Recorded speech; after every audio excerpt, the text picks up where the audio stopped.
মাইকের আওয়াজ মনের দিকে পৌঁছচ্ছে।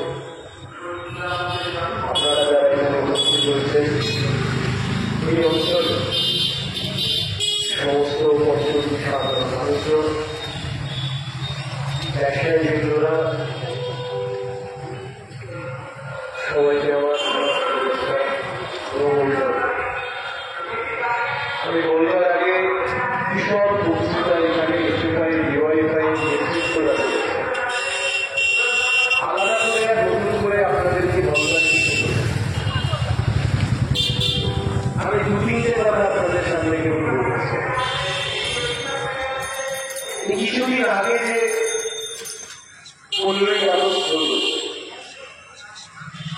আমাদের দেশের প্রধানমন্ত্রী লালকেল্লা থেকে জাতির উদ্দেশ্যে ভাষণ দিলেন। আমাদের রাজ্যের মুখ্যমন্ত্রী রেড রোডে স্বাধীনতা দিবসের যে অনুষ্ঠান, সেই অনুষ্ঠান পালন করলেন। দেশ স্বাধীন হওয়ার পর প্রায় 75টা বছর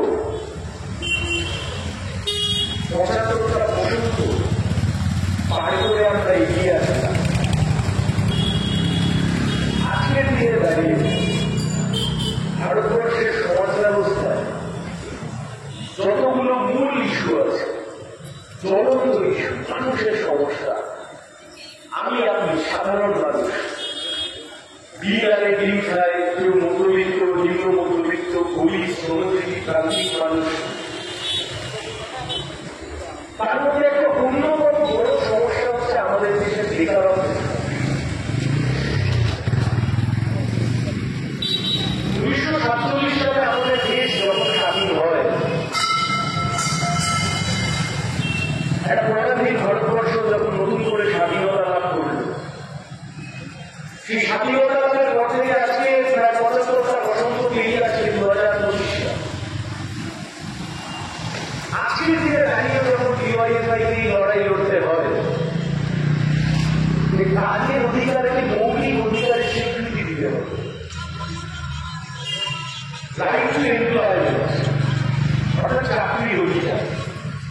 ভালো কথা, অসুবিধার কি আছে? যে কোনো গণতান্ত্রিক ব্যবস্থায়,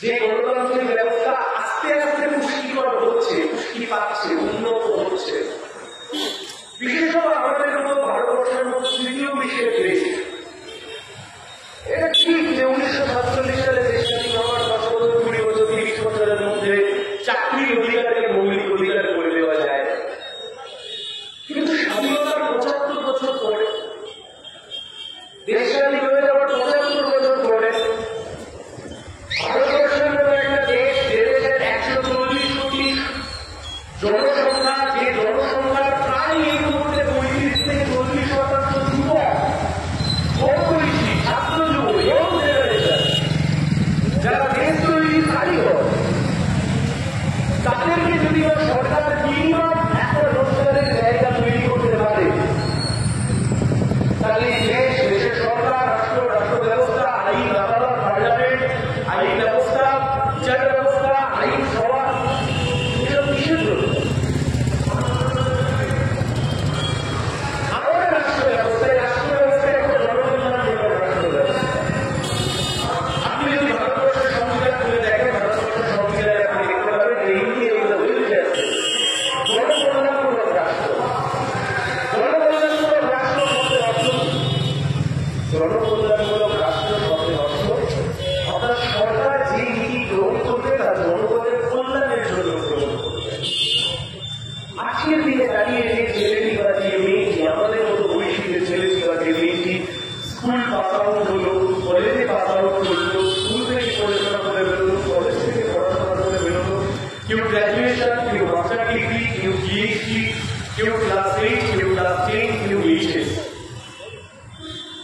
কি বলতে চাইছি, আমরা যোগ্যতা অনুযায়ী কাজ করা, এই তো দাবি দিবসের মূল কথা, যোগ্যতা অনুযায়ী কাজ করা।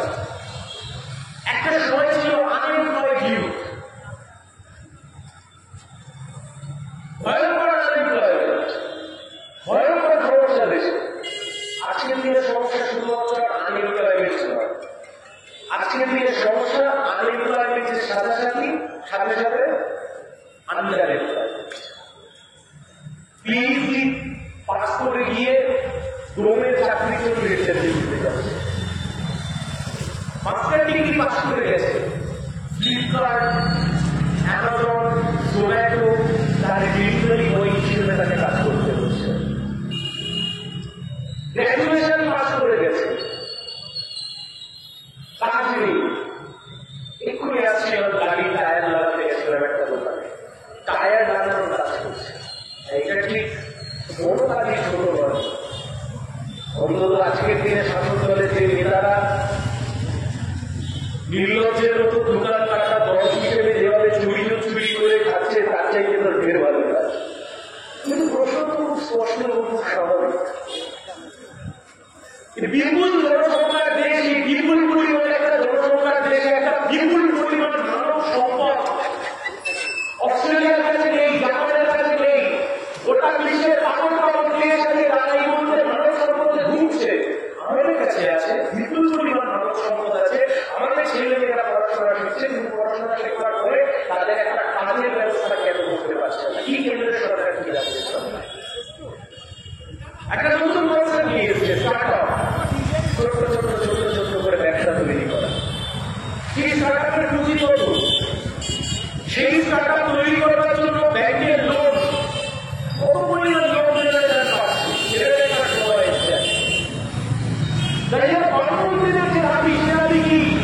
বিপুল পরিমাণ কর্মসূচি ছেলেমেয়েদেরকে কাজের অধিকার দাও, চাকরি দাও, চাকরির ব্যবস্থা করে দাও। ভারতবর্ষের সংবিধান, যে সংবিধানে 21 নম্বর অনুচ্ছেদ আমাদের দেশের সাধারণ মানুষকে বেঁচে থাকবার অধিকার দিয়েছে, রাইট টু লাইফ দিয়েছে। পরবর্তীকালে সুপ্রিম কোর্ট বলেছে বেঁচে থাকা মানে শুধুমাত্র জন্তু জানোয়ারের মতো বেঁচে থাকা নয়, বেঁচে থাকা মানে মানুষের মতো মানুষের মাথা উঁচু করে বেঁচে থাকা। আজকে স্বাধীনতা 75 বছর পরে এ দেশের বুকে যখন কোনো ছাত্র সংগঠন, যখন কোনো যুব সংগঠন অথবা এই দেশের বুকে যে কোনো সাধারণ মানুষ চাকরির জন্য লড়াই করতে যাবে, নিজের অধিকারের জন্য লড়াই করতে যাবে, শুধু একটা চাকরি, যে চাকরির মাধ্যমে নিজের মাথা উঁচু করে রাখবে, নিজে বেঁচে থাকার অধিকার, সেই অধিকারকে সুনিশ্চিত করবে, সেখান থেকে একটা জিনিস স্পষ্ট বোঝা যায়, এদেশের গণতন্ত্রকে যে জায়গায় নিয়ে যাওয়ার কথা ছিল, এদেশের সংবিধানকে যে জায়গায় নিয়ে যাওয়ার কথা ছিল, সেই জায়গায় নিয়ে যেতে পারেনি যে কোনো শাসক দল। সেই জন্য বামপন্থীদের লড়াই আজও প্রাসঙ্গিক, বামপন্থীদের লড়াই। একটা বামপন্থী সরকার ছিল 1977 থেকে 2011 সালে। বামপন্থীদের সরকার থাকাকালীন একটা বিপুল পরিমাণ নিয়োগ হয়েছে, বিভিন্ন সরকারি দপ্তরে নিয়োগ হয়েছে। সেই সময় যে এক্সচেঞ্জ ছিল, এমপ্লয়মেন্ট এক্সচেঞ্জ, এমপ্লয়মেন্ট এক্সচেঞ্জের মাধ্যমে কার্ড তৈরি করা হয়েছে। সেই এমপ্লয়মেন্ট এক্সচেঞ্জের কার্ডের মাধ্যমে চাকরি পেতে পরবর্তীকালে পরীক্ষা, এসএসসি,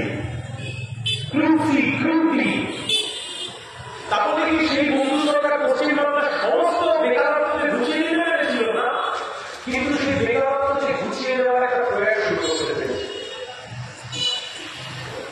একদিকে যখন এই সরকারি একটা বিপুল পরিমাণ নিয়োগ দিয়েছে, আবার সেই সরকারি হয়তো বিভিন্ন সময়ে বিভিন্ন দপ্তর চালানোর জন্য কিছু জায়গায় অস্থায়ী কর্মী নিয়োগ করেছে।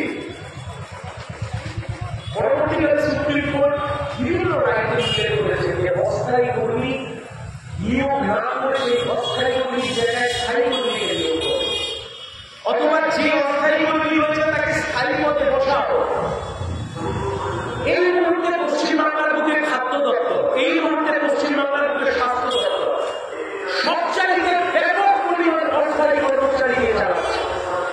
একজন স্থায়ী কর্মী যে পরিমাণ কাজ করে, একজন অস্থায়ী কর্মচারী একই কাজ করে। একজন স্থায়ী কর্মীর যে মেধা, একজন অস্থায়ী কর্মীর একই মেধা।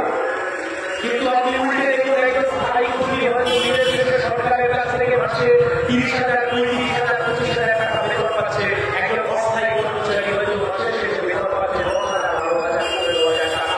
একটা গণতান্ত্রিক ব্যবস্থা এই শোষণ তুলতে পারে না, এবং সে উত্তর সরকার পক্ষে আছে দিতে হবে, যুক্তির মাধ্যমে দিতে হবে। বিপুল পরিমাণ অস্থায়ী কর্মচারী তার নিজের জন্য কোন কারণে রাজ্যের মুখে বিপুল পরিমাণ সিভিক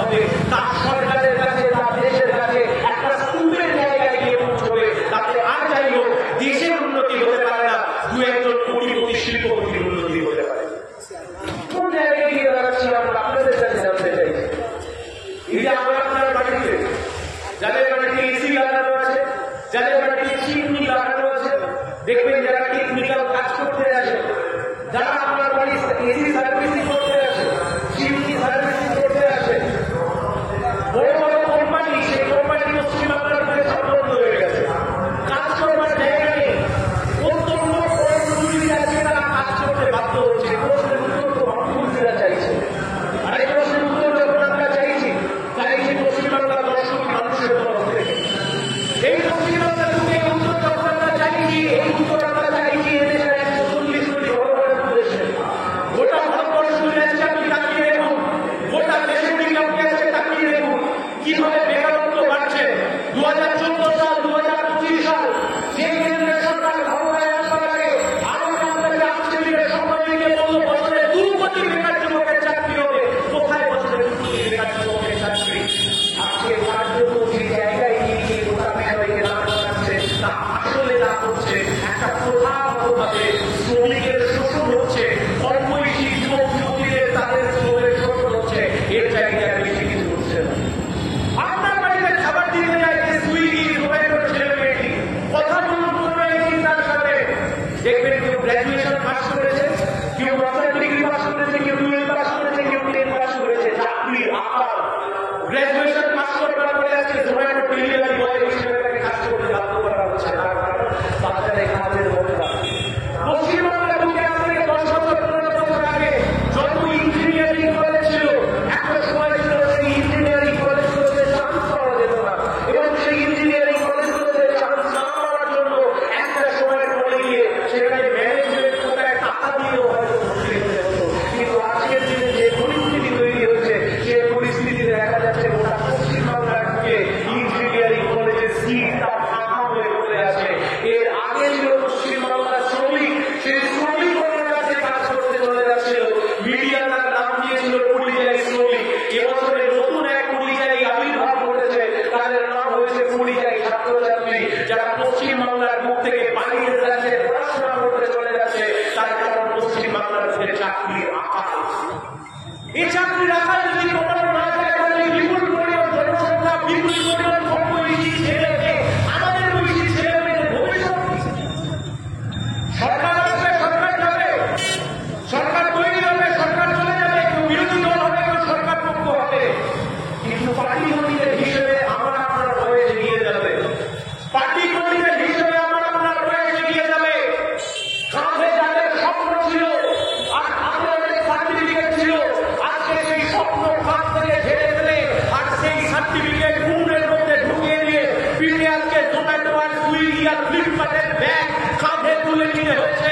তার কারণ স্বাধীনতার 75 বছর পরে একটা চাকরি হাতে তুলে দিলে তারা ব্যর্থ হচ্ছে। কি রাজ্য সরকার, কি কেন্দ্রের সরকার, এই ব্যর্থতা তাদের গ্রহণ করতে হবে। আর আপনি যদি দু চোখ খুলে আসতে দেখেন, একদিকে যেমন পশ্চিমবাংলায় চাকরির আকাল, আজ থেকে কয়েকদিন আগে দেখছিলাম এই পশ্চিমবাংলার বুকে একটা সময় ছিল যে পশ্চিমবাংলায় প্রতি বছর ঘরে নিয়ম করে দুর্গা পুজো হয়েছে, কালী পুজো হয়েছে, ঈদ হয়েছে, বড়দিন হয়েছে, এই পশ্চিমবাংলায় এসএসসি পরীক্ষা হয়েছে, এই পশ্চিমবাংলায় গ্রুপ সি গ্রুপ ডি নিয়োগ হয়েছে, এই পশ্চিমবাংলায় স্টাফ রিক্রুটমেন্ট হয়েছে, এই পশ্চিমবাংলার বুকে নতুন শিল্প কলকারখানার আশ্বাস দিয়েছে, হলদিয়া শিল্পাঞ্চল গড়ে উঠেছে, তাপবিদ্যুৎ কেন্দ্র গড়ে উঠেছে। দীর্ঘ 9 বছর ধরে পশ্চিমবাংলার বুকে এসএসসি পরীক্ষা বন্ধ ছিল, দীর্ঘ 9 বছর ধরে। 2016 সালে এসএসসি পরীক্ষা, সেই এসএসসি পরীক্ষায় এমন চুরি দুর্নীতি সবকিছু করলো, আর এমন ভাবে যারা চুরি করে চাকরি পেয়েছে তাদেরকে এসএসসি এবং সরকার বাঁচানোর চেষ্টা করলো, যার জন্য তারা অযোগ্য সেই যোগ্য অযোগ্য মিলেমিশে একাকার হয়ে গেল।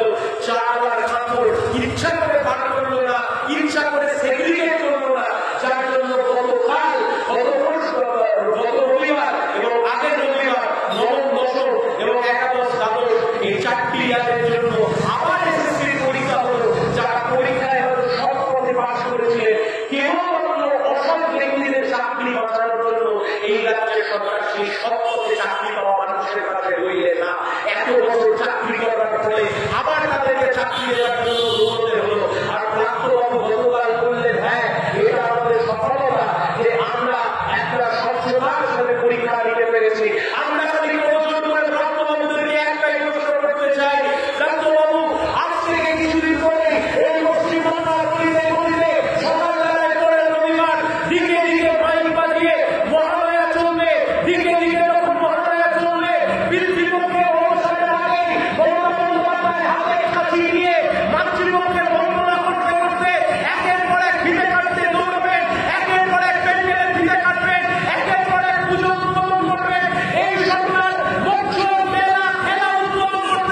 আজকে এমন জায়গায় গিয়ে এসএসসি সাবসেক্টে এসএসসি রিক্রুটমেন্টে দাঁড় করিয়ে দিয়েছে। সাধারণ বাড়ির ছেলেমেয়েরা আজকে আর বিয়েতে কোন পড়াশোনা পর্যন্ত করতে যাচ্ছে। ব্যর্থতার দায় কার?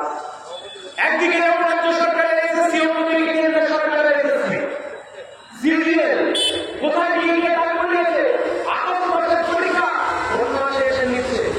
পশ্চিমবাংলা সিল পত্রিকা আন্দোলনে একেবারে মিসম্যানেজমেন্ট, কিন্তু আপনি টিভি গুলো আপনি এসব আলোচনা দেখতে পাবেন না। এই আপনি এত আলোচনা করলাম, এত সংবিধানের কথা বললাম, আমাদের মতো ছেলে মেয়েদের বয়সের কষ্টের কথা বললাম, যন্ত্রণার কথা বললাম। একটা কাজ, একটা চাকরি, সেই চাকরি যদি না থাকে, সেই কাজ যদি না থাকে, তাহলে সেই কষ্ট, সেই যন্ত্রণা, সেই তীব্র ভাবনা, এত কিছুর মধ্যে আপনি কারুর আলাদা যন্ত্রণা আপনি আর খুঁজে পাবেন না। আপনি টিভির রিমোটটা খালি একবার অন করুন, আপনি দেখবেন একদল তৃণমূল, একদল বিজেপি, দুদল মিলে গোটা বাংলার মানুষকে হিন্দু আর মুসলমানের নামে, জাত বাংলার নামে, বর্ণের নামে, ধর্মের নামে, জাতের নামে সাধারণ মানুষের মধ্যে এক বিভেদকারী শক্তি মানুষের বিভেদ সৃষ্টি করতে চাইছে। আসলে চাইছে তা খুব স্বাভাবিক, তার কারণ দুই সরকারি সাধারণ মানুষকে যা প্রতিশ্রুতি দিয়েছিল সে প্রতিশ্রুতি পালন করেনি। আর তাই জন্য সরকারকে যাতে নাকি প্রশ্ন করতে পারে, তাই জন্য আজকে পরিচিতি সত্তার রাজনীতি, তুমি হিন্দু, তুমি মুসলিম, তাই জন্য ধর্মের ভিত্তিতে ভাগ করে চলো রাজনীতি করি। ভয়ঙ্কর সর্বনাশ হয়ে যাচ্ছে পশ্চিমবাংলা। সর্বনাশের সর্বনাশ দাঁড়িয়েছে গোটা দেশ, গোটা ভারতবর্ষ, আমাদের রাজ্য। আমরা জানতে চাইছি, আপনাদের কাছে প্রশ্ন রাখছি, এ দেশকে যদি বাঁচানো যায়, সংবিধানকে যদি বাঁচানো যায়, এ রাজ্যের সাধারণ খেটে খাওয়া 10 কোটি মানুষকে যদি বাঁচানো যায়, কি রাজ্য থাকবে? রাজ্য মানে কেবলমাত্র একটা মানচিত্র নয়, একটা দেশ মানে কেবলমাত্র একটা মানচিত্র নয়, একটা দেশ মানে সেদেশের জনগণ, সেদেশের জনগণের আত্মমর্যাদা, সেদেশের জনগণের মাথা উঁচু করে বেঁচে থাকা, ভালোভাবে বেঁচে থাকা। আর সেই বেঁচে থাকবার জন্য বামপন্থীদের লড়াই, ওরা ধর্মের রাজনীতি করুন, ওরা ধর্মের রাজনীতির চ্যাম্পিয়ন হবে, আর আমরা রুটির রাজনীতির চ্যাম্পিয়ন হব। মানুষের ইস্যু, সাধারণ মানুষের ইস্যু, মানুষের কথা বলার ইস্যু, প্রতিদিন প্রতিনিয়ত মানুষ যে কষ্ট, যন্ত্রণা, দারিদ্র, অভাব অনটনের মধ্যে রয়েছে, সেই ইস্যু হবে রাজনীতির মূল ইস্যু। আর রাজনীতির মূল ইস্যু করতে গেলে বামপন্থীদের যে লড়াই, সে লড়াই চাই না। যে কথা বলে আমার কথা আমি শেষ করব। পশ্চিমবাংলার বুকে শেষ কবে স্বচ্ছতার সাথে একটা চাকরির পরীক্ষা হয়েছে আপনি বলে বলতে পারবেন? এই বাংলার বুকে শেষ কবে কোন রকম কোনো অভাব অভিযোগ ছাড়া একটা চাকরির পরীক্ষা দিতে পেরেছে এই রাজ্যের সরকার? আপনি তার দুই কিনারা দিতে পারবেন। এদেশের সরকার, বিজেপির সরকার, ক্ষমতায় আসবার আগে বলল 2 কোটি করে চাকরি দেব। মুখ্যমন্ত্রী বলছেন চপ ভাজো, প্রধানমন্ত্রী বলছেন পকোড়া ভাজো, কিন্তু এই নিয়ে পরিবার চলতে পারে না। এই যে গতকাল দেখলেন ভারত পাকিস্তান ম্যাচ, কোথায় নিয়ে গিয়ে দাঁড় করিয়েছেন দেশকে? আজ থেকে 5 মাস 6 মাস আগে কাশ্মীরের বুকে পেহেলগাঁও, যে পেহেলগাঁওকে সাক্ষী রেখে, যে পেহেলগাঁওয়ের ঘটনাকে সাক্ষী রেখে গোটা দেশ জুড়ে জাতীয়তাবাদের হাওয়ায় রুটি সেঁকতে চাইল বিজেপি।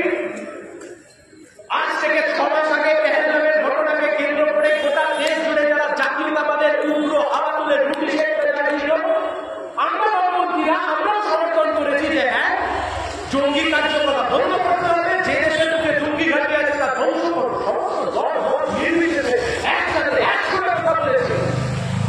সেই সময় দাঁড়িয়ে যারা উগ্র জাতীয়তাবাদী হাওয়া তুলল, যে অমিত শাহ পার্লামেন্টের মধ্যে দাঁড়িয়ে জান দেবে কি হাউসকে নিয়ে। আর গতকাল আমরা কি দেখলাম? 6 মাস আগে যে পাকিস্তানকে সামনে রেখে গোটা দেশ জুড়ে জাতীয়তাবাদের হাওয়া উঠল, গতকাল সেই অমিত শাহের ছেলে পয়সা বিসিসিআই এর প্রেসিডেন্ট, তার তত্ত্বাবধানে ভারত পাকিস্তান ম্যাচ ক্রিকেট খেলা হয়ে গেল। প্রশ্ন করবেন না? এই কথা থেকে কয়েকদিন আগে এই যাদবপুরের বুকে বিটার অধিকারী স্ত্রী পেহেলগামে ঘুরতে গিয়ে জঙ্গি হানায় খুন হয়েছিল। কাপুরুষের মতো জঙ্গিরা এসে মেরেছিল। চিল শকুন যেমন আকাশে ঘুরে বেড়ায় পাহাড়ের চারপাড়ে, এ রাজ্যের বিরোধী দলনেতা শুভেন্দু অধিকারী তিনি চিল শকুনের মতো পৌঁছে গেছেন ভারত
রবীন্দ্রনাথ ঠাকুরের পশ্চিমবাংলা, কাজী নজরুল ইসলামের পশ্চিমবাংলা, বড়বাজারের পশ্চিমবাংলা, নজরুল রায়ের পশ্চিমবাংলা, এখন নতুন করে গোপালপাড়ার পশ্চিমবাংলা রয়েছে।